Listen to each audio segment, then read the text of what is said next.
தேர்ந்தெடுத்து விட்டுதான் வாக்குறுதி கொடுப்பேன் என்று மக்களிடம் சத்தியம் கொண்டிருக்கிறார் தமிழக வெற்றி கழக தலைவர் விஜய்.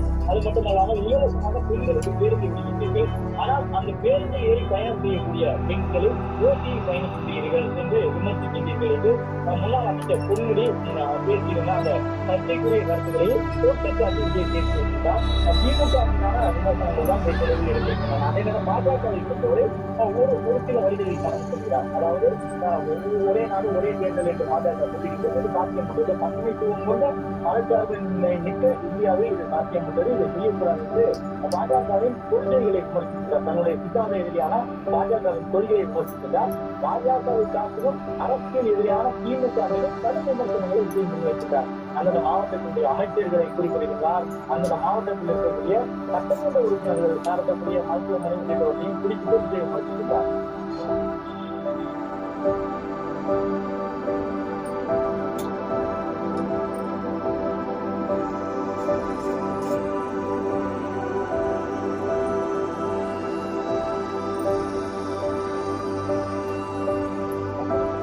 கழகத்தினுடைய தலைவர் விஜய் அவருடைய மக்கள் சந்திக்கக்கூடிய பயணத்தின் முதல் பேச்சை இன்றிடம் திருச்சியில் நிகழ்த்தியிருக்கிறார். முதல் பேச்சிலேயே சற்று சிக்கலான தொடக்கத்துடன் ஆரம்பித்திருக்கிறார்.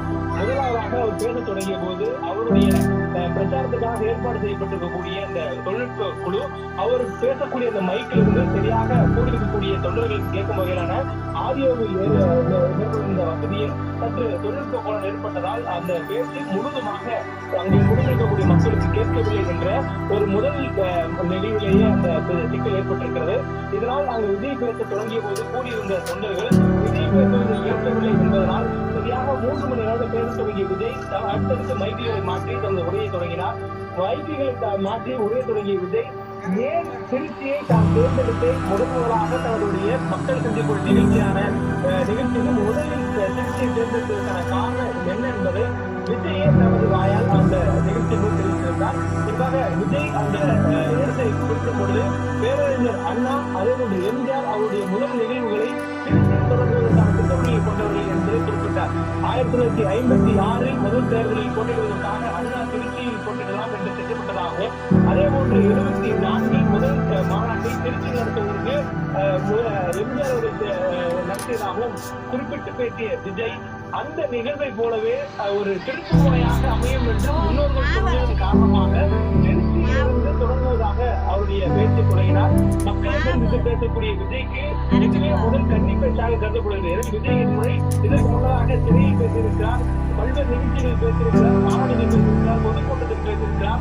ஆனால் மக்களை சந்திக்க நேரடியாக களத்திற்கு வந்து பேசக்கூடிய முதல் பேச்சு, அதுவும் அரசியல் கட்சி ஆரம்பித்ததற்கு பிறகாக விஜய் பேசக்கூடிய முதல் பேச்சு கன்னி பேச்சாக இன்றைய தினம் விஜய் பேசிய இந்த பேச்சுதான் கருதப்படுகிறது.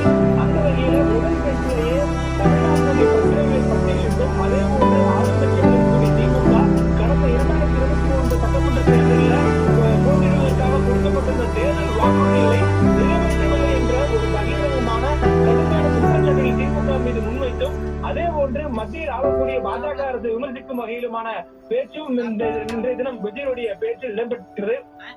முதலில் உரை தொடங்கிய விஜய் முன்னோர்கள் போருக்கு போவதற்கு முன்னால் குலதெய்வத்தை வணங்கிவிட்டு செல்வது போல வரக்கூடிய 2026 சட்டமன்ற தேர்தலுக்கு ஆயத்தமாகக்கூடிய தமிழக வெற்றி கழகத்தினுடைய தலைவர் விஜய் மக்களை சந்தித்து விட்டு ஜனநாயக போருக்கு தயாராவதாக குறிப்பிட்டு பேசியிருந்தார். அந்த பேச்சுக்கு பிறகாக தொடர்ச்சியாக விஜய் திருச்சியில் நடந்த தேர்தலுக்கு காரணம் என்பதை விளக்கியிருந்தார். அதற்கு பிறகாக விஜய் அடுத்தடுத்த கேள்விகளை ஆளும் அரசு நோக்கி கேட்க ஆரம்பித்தார். குறிப்பாக விஜயுடைய பேச்சு முழுவதுமாக ஒரே நாடு ஒரே தேர்தல் என்று பாஜக சொல்லியாக ஆளும் மத்திய பாஜக அரசுக்கு எதிரான ஒரு பேச்சை விஜய் அவருடைய கொடுத்திருந்தார். திமுகவுக்கு எதிராக பேசும் பொழுது 505 தேர்தல் வாக்குறுதிகளை கொடுத்துள்ள திமுக அதில் எத்தனை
என்று திமுக தேர்தல் வாக்குறுதியில் குறிப்பிட்டிருந்தது.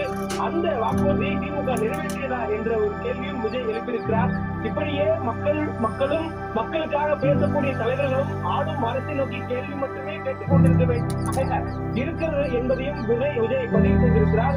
மேலும் இவர்களிடமிருந்து ஆளும் தரப்புகளிடமிருந்து எந்தவித